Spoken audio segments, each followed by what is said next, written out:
Para sa'yo to. Dalawang papas lang. You're now listening to Dance to the Vanguard Productions.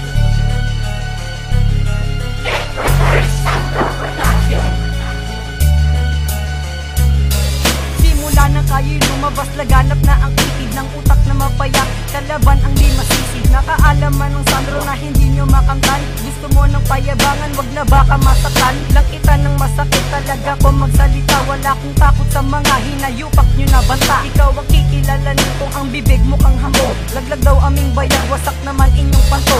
At higit sa lahat, di ko na kailangan ng basbas. Binangga mo kasi ako, sa'kin ka matatastas. Dahil inalaban mo ang tumatapos ng indalog, maghabol na nga lang ay wala pa silang nagulabo. At eto ang pangwasak sa inyong unang bagsak. Ang dami nyong ginawa, lahat naman puro pagpak. Grupo nyo'y lalagapak sa pambira nyong balo. Wag nang subukan tangkain ang tulad kong alas sa laro. Makinig ka na mabuti sa bago na katagang. Galing sa pamilya Sandro ang dalawang papasang. Para alisin na ang walang halaga na kalaban at pamalas ang kaligpitan sa pakipagtigmaan. Makinig ka na mabuti sa bago na katagang. Galing sa pamilya Sandro ang dalawang papasang. Para alisin na ang walang halaga na kalaban at pamalas ang kaligpitan sa pakipagtigmaan. Alam nyo naman yata na iba ang ating distansya. Ang kanta nyo na sinulat sa tugma hindi magkasya. Puro na lang paghahabol, puro na lang katangahan. Na pinapairal ninyo, kulang na lang kahangalan. Kapag nagsusulat ka nga, kulang na lang sipunan mo. Kapag nilapat mo naman ang boses mo, nilamon mo. At ang lakas niya magmura, kala mo magaling na. At nagtawag pa ng iba, kala mo ay kaya na. At meron pang ang isa, kala mo malakas na. Tinira niya pa daw ako, alam mo siya gumawa. Siguro nga yan ang trabaho na kinalakihan mo. Magpasulat ng kanta, yan na rin yata happy mo. Sige sumulat ng kanta, tapos tirahin niyo ako. Kahuli-huli yan, titingalain niyo rin ako.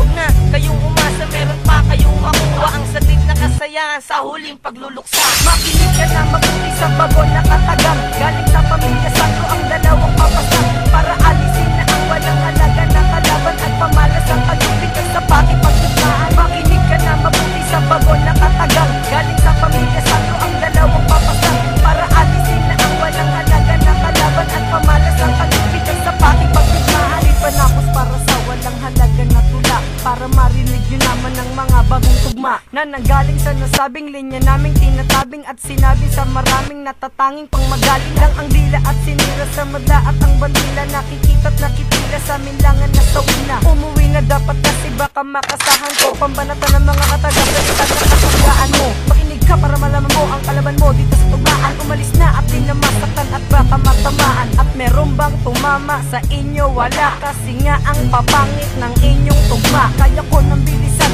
kahit na matulisan. Aking tong bibilisan kahit ano pang labanan. Nararapat na makita mo at iyong mata mo. Huwag kagagawa ng mga ganito kataga kay kaya mawala sa piso. Makinig ka na mabuti sa bago na katagang. Galing sa pamilya Sandro ang dalawang papasang. Para alisin na ang walang halaga na kalaban at pamalas ang kalupitan sa pakipagtigmaan. Makinig ka na mabuti sa bago na katagang. Galing sa pamilya Sandro ang dalawang papasang. Para alisin na ang walang halaga na kalaban at pamalas ang kalupitan sa pakipagtigmaan. Hindi mo pa ko kilala kaya wag mo kong husgahan. Dahil ikaw ay baguhan, kailangan mo pang pangaralan. Dapat nga tanggalin na ang sungay ng mga ito. Para hindi na magkasik ang mga bobo na ito. Pinanggigilan niyo ako kaya ako ay bumalik. Sige lumapit na kayo sa paanan ko humalik. Para naman malaman nyo kung sino sa atin malupit. Sige ngayon pakinggan nyo at letra na humahugit.